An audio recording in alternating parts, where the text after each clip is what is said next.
Olá aos irmãos e irmãs da Igreja Presbiteriana de Vila Linópolis e a todos aqueles que têm acompanhado as lives da nossa igreja. Sejam todos muito bem-vindos.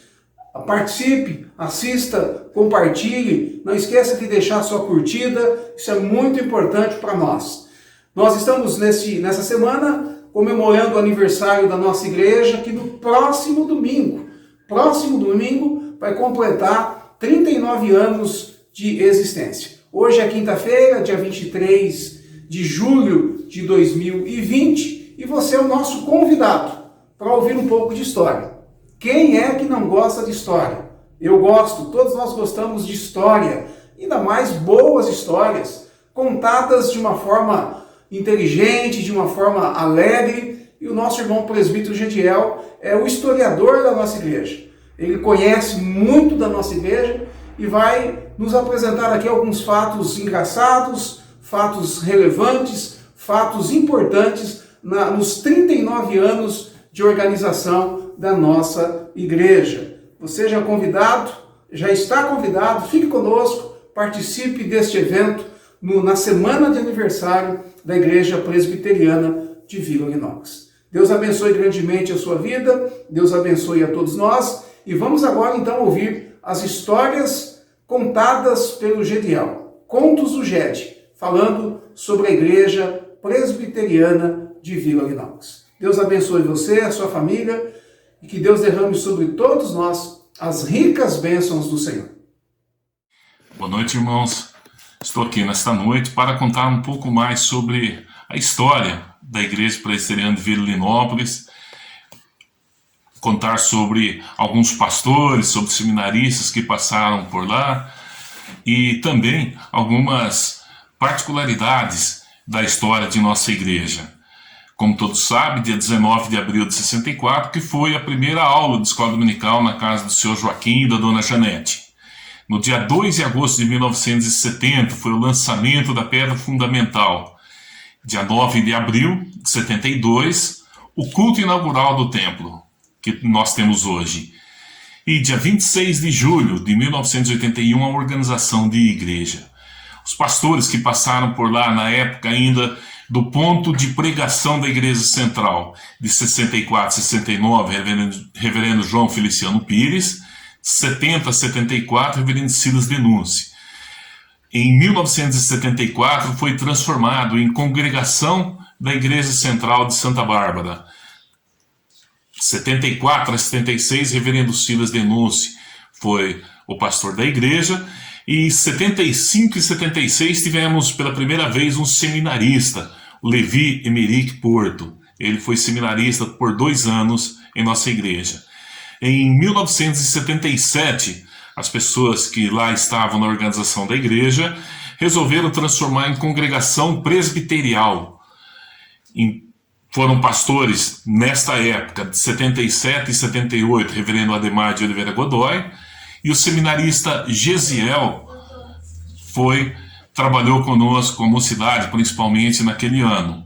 79, reverendo Silas Denunci, foi novamente o pastor da igreja, seminarista Júlio César. 1980, o reverendo Ademar de Oliveira Godoy novamente foi pastor, com o seminarista Jair Macedo. E em 1981, reverendo Nodan Emerick e o seminarista José Júnior. Todos esses pastores que estiveram conosco a partir da congregação presbiterial davam apenas 50% do seu tempo. Eles dividiam a igreja a Linópolis com outras igrejas da origem deles.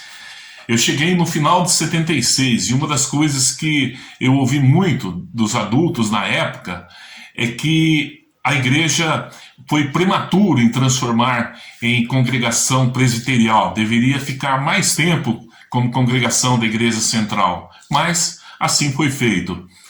Uma outra grande coisa que aconteceu no ano de 77 e 78 foi que alguns jovens saíram da nossa igreja na época da mocidade. E a mocidade ficou praticamente com muita pouca gente.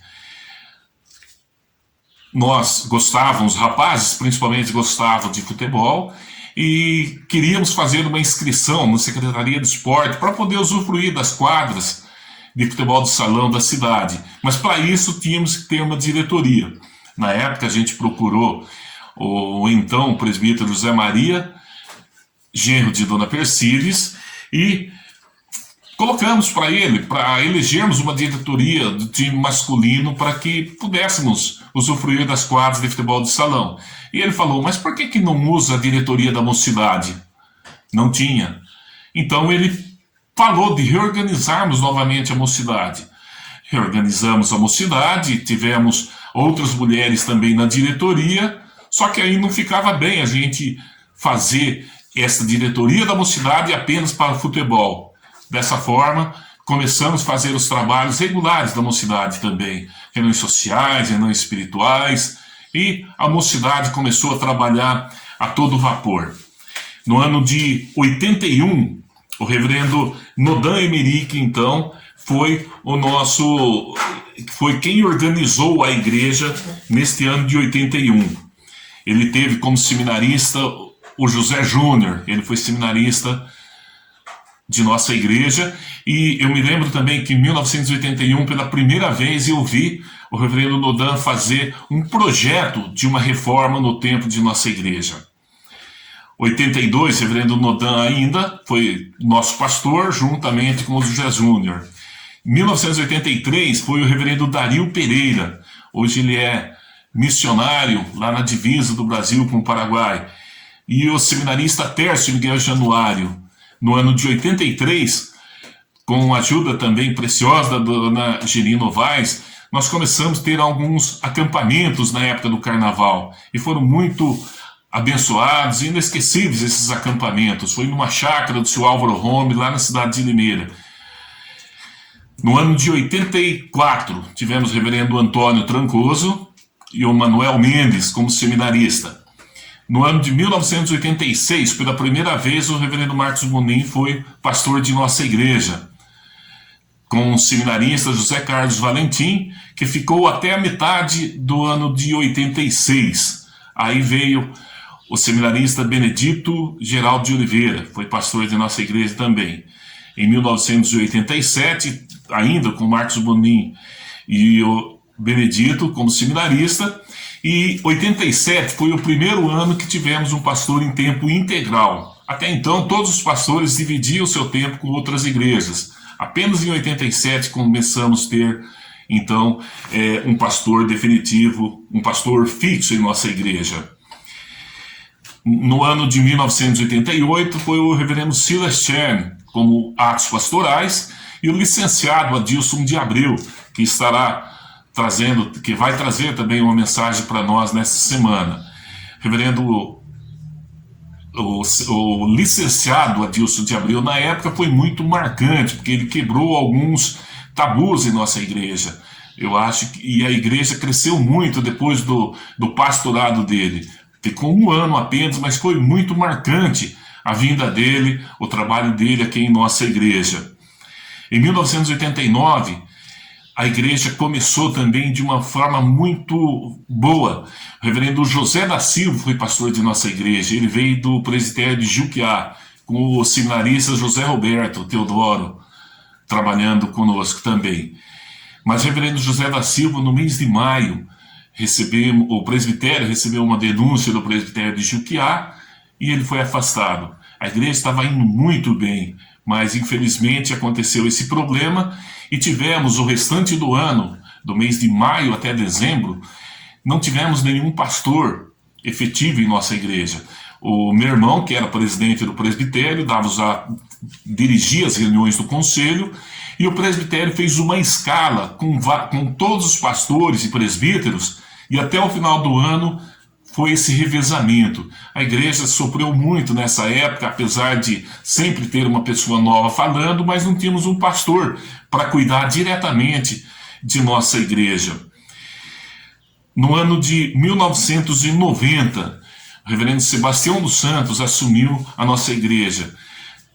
Começamos a toda também. O reverendo Sebastião era um dos pastores principais do nosso presbitério. O pastorado dele na igreja de Araras foi marcante. E com muita esperança nós trouxemos ele para a igreja da Linópolis naquele ano. Mas no meio do ano novamente, no mês de maio, tivemos um problema com o pastor da Igreja Central de Santa Bárbara, e lá acabou tendo uma reunião do presbitério que precisava suprir a Igreja Central de Santa Bárbara, e tivemos uma reunião muito tensa, muito longa. Até às 5 da manhã terminou a reunião. E infelizmente o presbitério acaba trocando de pastor, colocando o reverendo Sebastião dos Santos na Igreja Central e o reverendo Silas Chernes na Linópolis. Reverendo Silas Chernes é um excelente pastor, mas para nós foi um baque muito grande a saída do reverendo Sebastião, porque ele estava indo muito bem. Em 91, tivemos o reverendo Lauro Rossini Tonicar, um pastor recém-formado. Seminarista Pedro Mendes trabalhou na congregação Sartori nesse período. O reverendo Juarez Porfírio, em 92, foi pastor de nossa igreja também.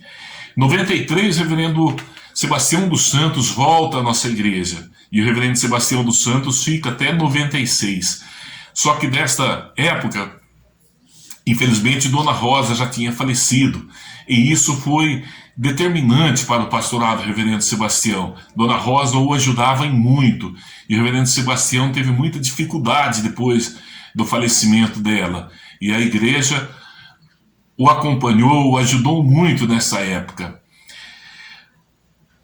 No ano de 1995, tivemos também o seminarista Mário de Freitas, ajudando também o reverendo Sebastião. No ano de 97, o reverendo Silas Denúncio foi novamente pastor da igreja para atos pastorais, e o licenciado Valmir Venâncio trabalhou na igreja, e o seminarista Arthur Fernandes começou a trabalhar também junto à mocidade. Nesta época do licenciado Valmir, do seminarista Arthur, nós começamos a fazer alguns acampamentos novamente, denominados Koinonia, que trouxe muitas bênçãos e um crescimento muito espiritual também para a igreja nesse período. Foi 7 anos de acampamento, 7 anos seguidos de acampamento, 6 deles realizados lá na escola do bairro Cruzeiro do Sul, onde posteriormente tentamos abrir também um ponto de pregação. No ano de 97, aconteceu também algo interessante em nossa igreja. Os mais jovens talvez nem consigam entender isto, mas era um tabu muito grande bater palmas ou não na igreja. Eu já vi muitas igrejas do nosso presbiteriano ser divididas por causa de bater palmas. Conservadores não queriam bater palmas, o mais jovens sim. E o licenciado Valmir não gostava muito das palmas. E chegou num ponto bem decisivo que tivemos que nos reunir em conselho com a mocidade, com o Valmir e o reverendo Silas Denúncio conduzindo a reunião. No final da reunião, eu acho que o mais fanático, que não gostava de bater palmas, se convenceu com a explicação do reverendo Silas Denúncio. Algo até inimaginável para nós no período de hoje, mas foi um tabu muito grande a partir do reverendo Silas, o fato de podermos bater palmas ou levantar as mãos nos cânticos em nossa igreja. Em 98, o reverendo Silas Denúncio foi pastor por meio tempo, e o Arthur Fernandes, seminarista, praticamente assumiu a igreja, principalmente porque no meio do ano o reverendo Silas Denúncio fica muito doente e se afasta do pastorado. O reverendo Silas Luiz assume então os atos pastorais e o Arthur continua dirigindo a igreja. Em 99 foi a licenciatura do Arthur Fernandes, com o reverendo Silas Luiz dando os atos pastorais. 2000, o reverendo Arthur Fernandes, e tivemos o seminarista Melquisedeque. Em 2001, 2002, o Arthur Fernandes com o seminarista Giovanni, que é pastor hoje lá em Capivari, que é muito conhecido também entre nós. Em 2003, o reverendo Marcos Bonin assume pela segunda vez a nossa igreja, e ficou de 2003 a 2006. Esse foi o pastorado, segunda vinda do reverendo Marcos Bonin. Em 2007, assume o pastorado de nossa igreja o reverendo Marcelo Tolentino. E isso foi um marco muito grande de nossa igreja também. Na igreja de Betel, como já costumamos dizer algumas vezes, como já falamos algumas vezes, a igreja teve uma reunião muito... O presbitério teve uma reunião muito decisiva, onde muitas pessoas queriam, pelas dificuldades que nossa igreja estava enfrentando, com a falta de membros, muitos membros saíram da igreja, os presbíteros da nossa igreja se resumiram a 2, eu e o Maurício apenas, um diácono que era o Tito, o Gilson, filho do senhor Arthur, estava com umas dificuldades financeiras e de número de pessoas muito grande. E o Marcelo Tolentino, acabamos atrasando alguns pagamentos, deixamos de fazer alguns pagamentos a ele, a situação era muito difícil. Quando tivemos a reunião na igreja Betel, pedimos uma ajuda ao presbitério, e o presbitério acabou negando essa ajuda, e fez uma pressão muito grande para que fechássemos a igreja, ou voltássemos a ser congregação de alguma das igrejas de Santa Bárbara. Foi muito complicado aquela reunião. Nessa reunião, devemos muito ao reverendo Sérgio Paulo, da igreja do Piracicamirim, que ele propõe a todas as igrejas fazer um levantamento de uma oferta especial, específica ao reverendo Marcelo, para que completasse o salário dele, que ele estava passando já até algumas dificuldades pela falta disso, e nos sugeriu que fizéssemos, estava com um problema grande também numa reforma da casa pastoral. E o reverendo Sérgio se propôs a nos ajudar a fazer um empréstimo junto ao Supremo Concílio para sanar este problema. O reverendo foi levantada esta oferta e o reverendo Sérgio, assim como o reverendo Márcio Tadeu de Marque, lá da igreja de Limeira, e o engenheiro Gilberto Novaes, nos ajudaram muito nessa reforma da casa pastoral e nesse empenho em conseguirmos o empréstimo junto ao Supremo Concílio. Isso foi decisivo para a nossa igreja. 2010, o reverendo Marcelo Tolentino continua conosco e o presbitério designa novamente o reverendo Marcos Bonin como pastor auxiliar da igreja de Vilinópolis. E com a vinda do reverendo Marcos Bonin, deu um alento muito grande à nossa igreja. Começaram a chegar novos membros, pessoas dispostas a trabalhar e que nos ajudaram muito. Não vou dizer o nome de nenhum deles aqui, mas conseguimos fazer novas eleições do conselho, novos presbíteros, novos diáconos, e de uma forma surpreendente, em novembro de 2010, menos de um ano depois da reunião da igreja da Betel, conseguimos trocar todo o piso do nosso templo. Algo inimaginável, apenas com recursos nossos e oferta de alguns irmãos de nossa igreja. Algo difícil até de acreditar, porque um ano antes quase que fechamos e menos de um ano depois estávamos já fazendo uma reforma no templo que nos ajudou muito. No ano de 2011, novamente, a gente conseguiu recursos próprios e algumas ofertas para fazer uma pintura geral da nossa igreja e trocar todos os vidros também dos vitrôs da nossa igreja, que era uma coisa necessária, mas como não tínhamos condições financeiras, estávamos postergando isso. Em 2011, conseguimos fazer isso. O reverendo Marcos Bonin ficou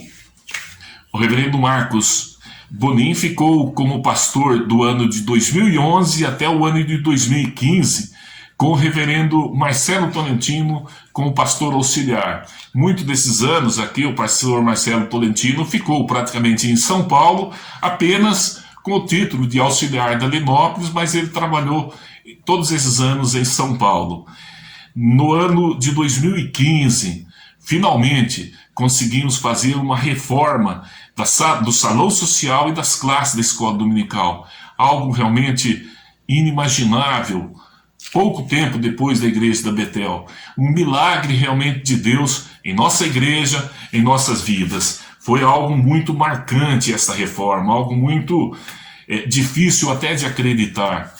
Muitas pessoas nos ajudaram, e destaco apenas a Virgínia, a engenheira Virgínia, e o Kiko, esposo dela, onde eles nos ajudaram muito nessa reforma, conduzindo a reforma, cuidando da parte legal e também trazendo algumas ofertas de pessoas que nem eram de nossa igreja. Esses nos ajudaram muito, essas pessoas. No ano de 2016, o reverendo Marcos Bonin ainda era o pastor de nossa igreja e o Lucas começou a trabalhar como seminarista. No ano de 2017 até 2020, temos aqui o reverendo Adalto Seno, que é o pastor de nossa igreja atualmente, o seminarista Lucas, e neste ano aqui de 2020, o licenciado Lucas Bonin, agora como licenciado, é o pastor auxiliar aí do reverendo Adalto. Esse é um breve relato de alguns acontecimentos que aconteceram em nossa igreja. Tivemos muitas dificuldades, mas tivemos muitas bênçãos, muitas alegrias. Grandes pastores passaram por lá, grandes nomes de seminaristas passaram por lá, e só podemos dizer, Ebenezer, até aqui nos ajudou o Senhor.